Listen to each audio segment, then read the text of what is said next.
12 Hukum Alam Semesta.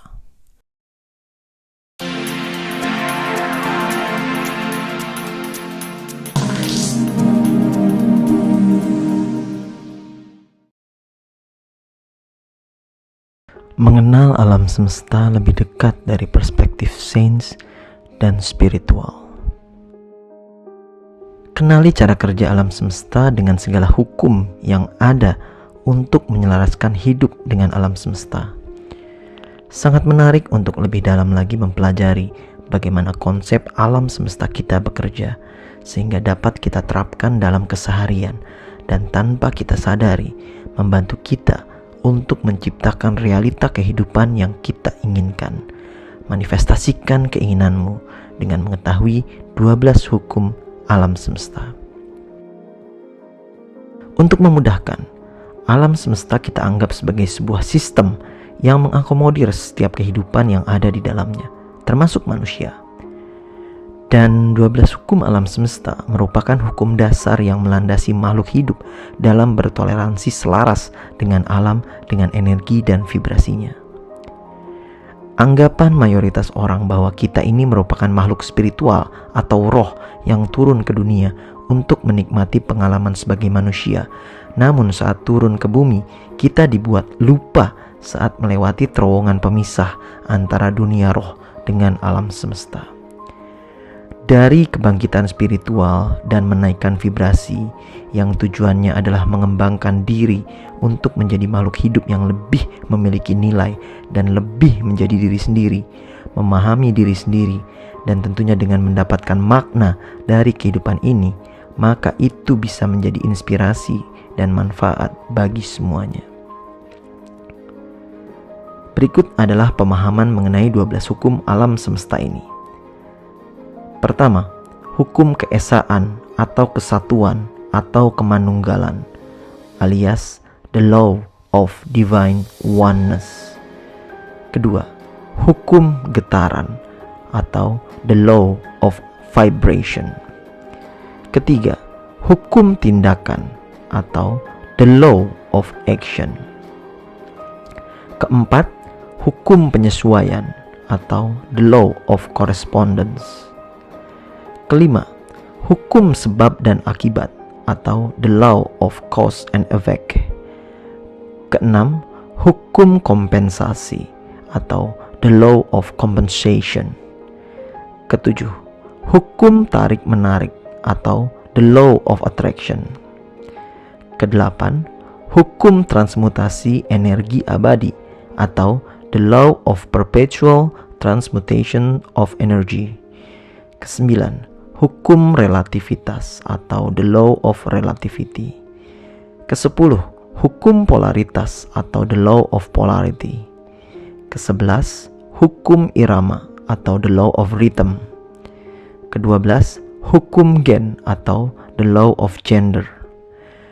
Dengan mengerti mengenai 12 hukum alam semesta ini yang berkaitan dengan energi yang ada di alam semesta ini, dan menyadari bahwa energi yang ada dalam diri kita terhubung dengan energi yang ada di alam semesta dan merupakan sebuah rangkaian sistem energi yang saling mempengaruhi, artinya setiap energi dalam bentuk perbuatan yang dilakukan oleh manusia akan berdampak pada alam semesta juga. Mari kita bahas hukum yang pertama, yaitu hukum keesaan atau kesatuan atau kemanunggalan. Hukum keesaan ini adalah yang pertama dari 12 hukum alam semesta dan penting bagi kita sebagai manusia untuk mulai menyadari dan memahami hukum ini. Membantu kita untuk memahami bahwa kita hidup di dunia ini di mana segala sesuatu terhubung dengan sesuatu yang lain. Segala sesuatu yang kita lakukan, katakan, pikirkan, dan yakini akan mempengaruhi orang lain dan memiliki efek yang sama dan terhubung dengan alam semesta di sekitar kita. Satu dan lainnya terhubung dengan yang lain. Kalau bisa diibaratkan, manusia itu adalah jagat alit atau mikrokosmos, sementara alam semesta adalah jagat ageng atau jagat besar atau yang disebut dengan makrokosmos. Kita menuai apa yang kita tabur, karena semua makhluk hidup dalam alam semesta adalah satu. Kita selalu terhubung dengan kekuatan alam semesta karena energi alam semesta ada di mana-mana, sekaligus menembus semua makhluk hidup atau materi. Serta pengetahuan tentang alam semesta tidak terbatas dan selalu tersedia bagi kita. Setiap jiwa adalah bagian dari energi alam semesta. Segala sesuatu yang ada terlihat maupun yang tidak terlihat saling terhubung satu sama lain, tidak dapat dipisahkan satu dengan yang lain, dan bersatu menjadi suatu kesatuan. Meningkatkan level kesadaran akan hukum kesatuan ini akan dapat meningkatkan kesadaran kita akan alam semesta dan kesadaran bahwa kita terhubung dengan segalanya. Ketika kita melakukannya, kita akan menyadari bahwa apa yang kita pikirkan satu sama lain hanya untuk kebaikan. Ketika kita memikirkan hal baik pada orang lain, maka mereka juga akan memikirkan hal yang baik tentang diri kita. Oleh karena itu sangat penting menyadari bahwa pikiran, perasaan, dan tindakan yang kita lakukan harus untuk kebaikan. Ketika kita mendapatkan pemahaman yang lebih lengkap tentang hukum kesatuan ini, kita akan melihat bagaimana semuanya terkait dan saling terhubungkan. Semuanya terdiri dari dan merupakan energi. Kita masuk ke hukum yang kedua, yaitu hukum getaran, the law of vibration. Hukum getaran ini lebih menekankan bahwa segala sesuatu di alam semesta yang bergerak, bergetar, dan berpindah berbentuk dalam pola yang melingkar. Prinsip getaran yang sama dalam dunia fisika yang kita pelajari saat masa sekolah, dan ini pun berlaku untuk pikiran, perasaan, keinginan, dan kehendak kita di dunia ini. Semua materi, pikiran, dan perasaan memiliki frekuensi getarannya sendiri. Pikiran, perasaan, dan tindakan yang kita pilih juga memiliki tingkat getaran tertentu. Getaran ini akan mengatur resonansi dengan apapun yang memiliki frekuensi identik. Dengan kata lain, pikiran kita tidak terpisahkan dan terhubung ke seluruh alam semesta. Suka akan menarik suka, atau like attracts like. Ketika Anda memilih pikiran yang baik, maka pikiran baik akan menarik pemikiran yang baik pula, dan lebih banyak pikiran yang sama dari alam akan mengikuti, dan Anda juga akan berada dalam harmoni getaran dengan orang lain dengan pikiran yang sama. Getaran pikiran kita juga mempengaruhi segala sesuatu di sekitar kita, lingkungan kita, orang-orang dan hewan di sekitar kita, benda mati, bahkan ruang yang tampaknya kosong. Pada gilirannya, segalanya akan kembali mempengaruhi diri kita sendiri. Perasaan kita saat ini menentukan getaran kita. Sebuah metode penelitian menyatakan bahwa perasaan adalah kata-kata nonverbal untuk mendefinisikan getaran. Jadi perasaan kita saat ini adalah getaran kita, di mana kita mengatur hal-hal seperti alam untuk direnungkan bersama bahwa perasaan positif sama dengan keadaan positif dan perasaan negatif sama dengan keadaan negatif. Hukum tindakan ini adalah hukum yang ketiga, atau hukum aksi, the law of action. Hukum aksi merupakan sebuah hukum yang menyatakan sebuah hal harus diterapkan agar kita dapat mewujudkan hal-hal realita di bumi ini. Karena itu, kita harus melakukan tindakan yang mendukung pikiran, impian, emosi, dan kata-kata kita.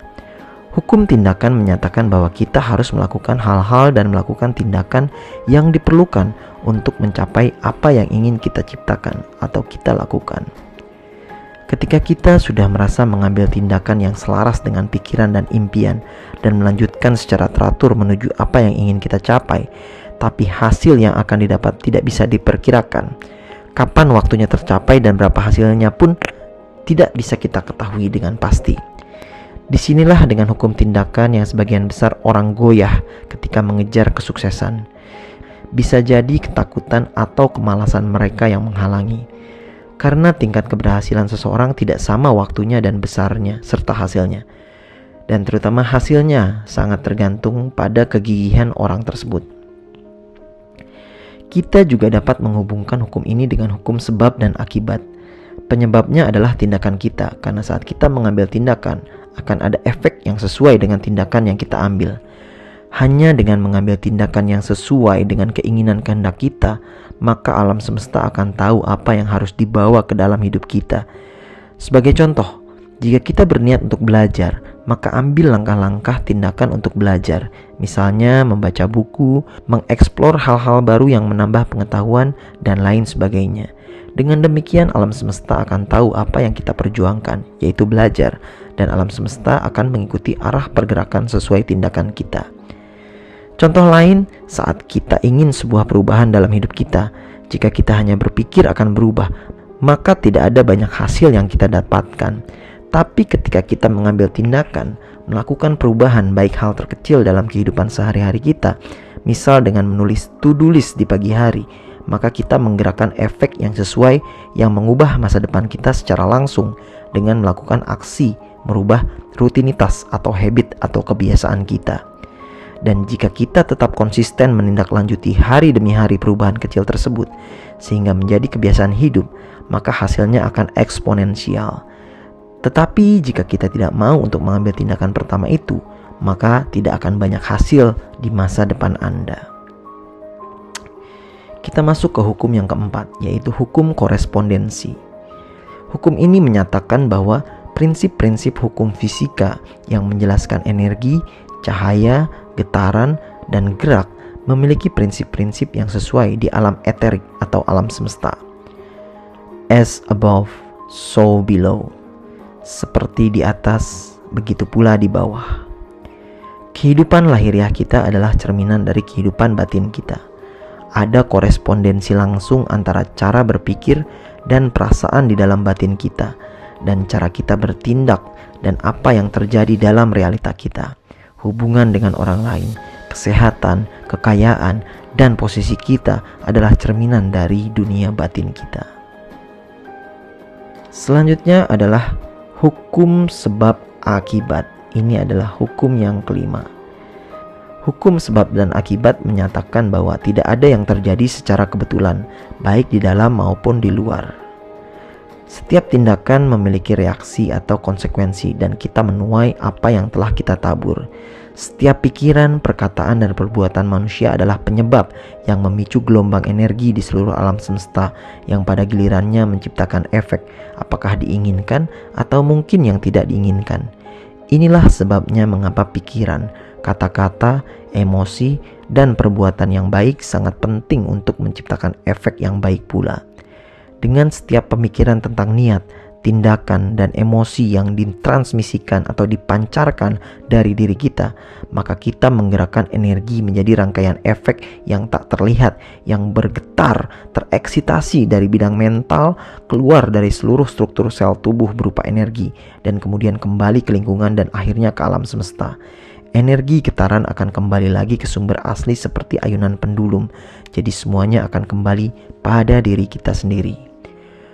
Hukum sebab akibat menyatakan bahwa setiap sebab memiliki akibat dan setiap akibat menjadi sebab sesuatu yang lain. Hukum ini menunjukkan bahwa alam semesta selalu bergerak dan berkembang dari serangkaian peristiwa. Jika kita ingin melihat hukum ini dari sudut pandang filosofis, setiap sebab dan akibat memiliki tujuan duniawi terhadap apa yang kita alami hari ini. Hukum yang keenam yaitu hukum kompensasi. Hukum kompensasi adalah bentuk dari hukum sebab dan akibat yang diterapkan pada berkat dan kelimpahan yang disediakan bagi kita oleh alam semesta, yang merupakan efek nyata dari perbuatan kita dan diberikan kepada kita pula dalam bentuk yang lebih ke arah material.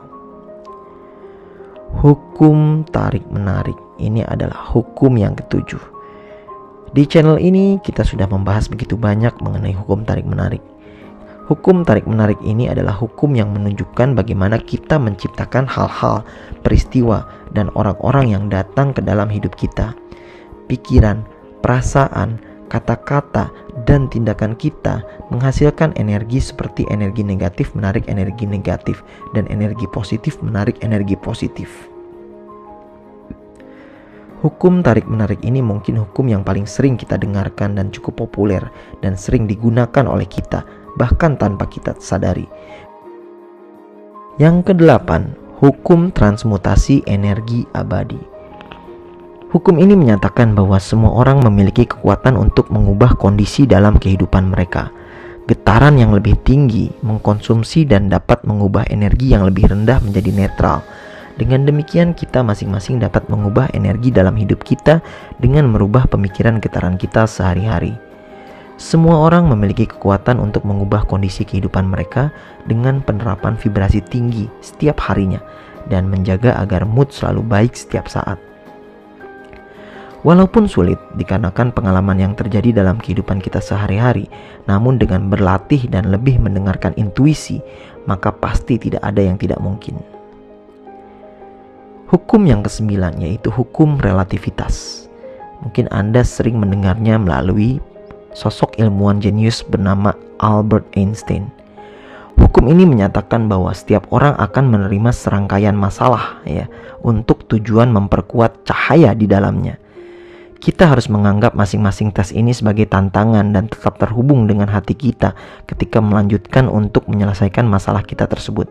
Hukum ini juga mengajarkan kita untuk membandingkan masalah kita dengan masalah orang lain dan menempatkan segala sesuatu ke dalam perspektif yang tepat. Tidak peduli seperti apa cara kita membandingkan situasi kita, selalu ada seseorang yang berada dalam posisi yang lebih buruk. Semuanya menjadi relatif. Aspek spiritual dan metafisik dari hukum relativitas ini memberitahu kita bahwa segala sesuatu di dunia fisik kita hanya dibuat nyata melalui hubungannya atau dibandingkan dengan sesuatu. Cahaya hanya ada karena kita membandingkannya dengan gelap. Yang baik hanya bisa ada karena kita membandingkannya dengan yang buruk. Panas hanya bisa ada karena kita membandingkannya dengan dingin. Faktanya, segala sesuatu dalam hidup kita hanya sebatas saat kita membandingkannya dengan sesuatu. Tidak ada dalam hidup yang memiliki makna kecuali makna yang kita berikan dalam kehidupan itu sendiri. Semuanya tergantung pada bagaimana kita melihat situasi dan pemikiran serta perspektif apa yang kita pilih untuk dipikirkan tentang situasi tersebut. Ketika kita fokus pada pikiran dan energi yang baik, lebih banyak hal baik akan datang kepada kita. Demikian juga ketika kita fokus pada seberapa buruk situasi kita, maka kita akan menarik lebih banyak keburukan ke dalam kehidupan kita. Kita selalu dapat membandingkan situasi hidup kita dengan orang lain, dan itu akan terlihat lebih baik atau lebih buruk tergantung pada sudut pandang kita dan bagaimana kita melihatnya. Jika kita membandingkan situasi kita dengan seseorang yang keadaannya lebih buruk, kita akan terlihat lebih baik. Tidak peduli situasi yang dihadapi, selalu ada seseorang yang lebih buruk dan selalu ada seseorang yang lebih baik. Namun, dari sudut pandang spiritual, kita dapat menghilangkan hambatan pelabelan dan menerima segala sesuatu sebagaimana adanya. Pada dasarnya kita tidak lebih rendah atau lebih unggul dari siapapun.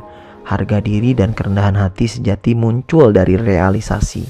Di mata si ego, harga diri dan kerendahan hati sebuah hal yang bertentangan. Padahal kenyataannya sebenarnya mereka adalah satu dan sama. Hukum yang ke-10 yaitu hukum polaritas. Hukum ini menyatakan bahwa segala sesuatu berada dalam kontinum dan memiliki kebalikan. Kita dapat menekan dan mengubah pikiran yang tidak diinginkan dengan berkonsentrasi pada kutub yang berlawanan. Ini adalah hukum getaran mental. Kita dapat melihat bahwa kita tidak dapat memiliki kiri tanpa kanan, naik tanpa turun, sukses tanpa gagal, baik tanpa buruk, dan seterusnya. Itu adalah dunia dualitas, dunia polaritas. Namun, lawan-lawan ini tidak memiliki yang absolut. Tidak ada satu titik di mana kita dapat mengatakan yang satu dimulai dan yang lainnya dimulai. Itu adalah rentang skala. Ada dua kutub atau berlawanan. Perbedaan antara dua ekstrim dari satu hal tersebut disebut dengan polaritas.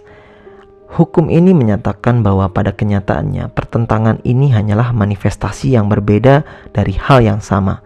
Contohnya, tidak ada satu titik di mana kita dapat mengatakan bahwa dingin berhenti dan panas dimulai. Semuanya ada di kutub yang sama. Napoleon Hill, penulis buku klasik Think and Grow Rich, menulis, setiap kesulitan, setiap kegagalan, dan setiap kepedihan membawa serta benih yang memiliki manfaat setara atau lebih besar.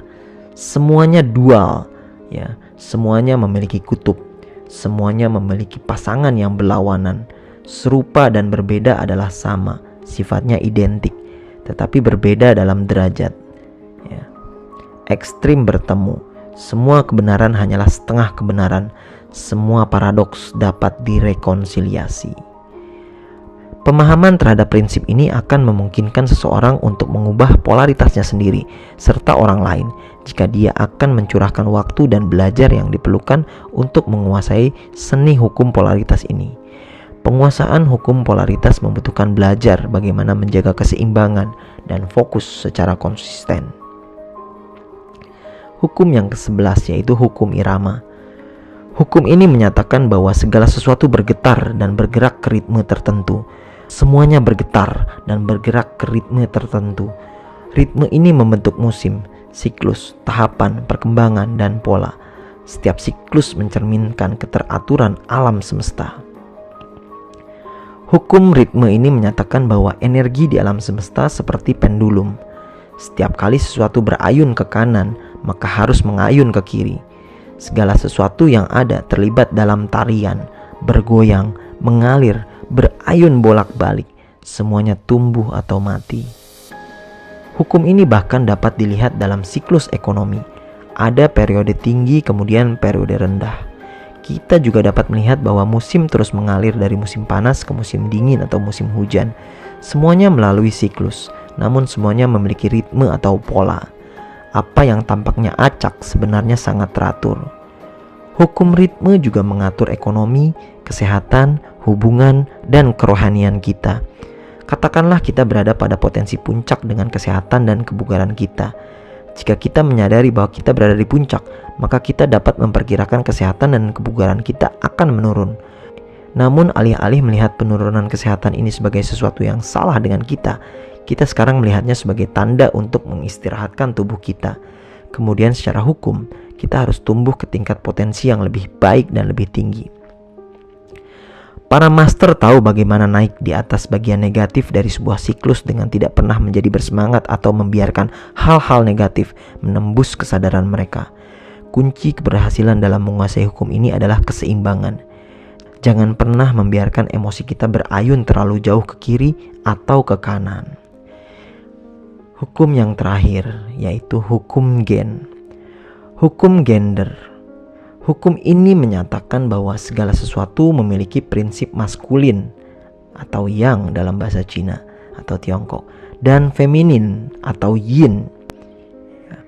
Seorang spiritualis mampu menyeimbangkan energi maskulin dan feminim dalam dirinya sendiri untuk menjadi seorang master. Hukum ini menetapkan segala sesuatu di alam adalah laki-laki dan perempuan.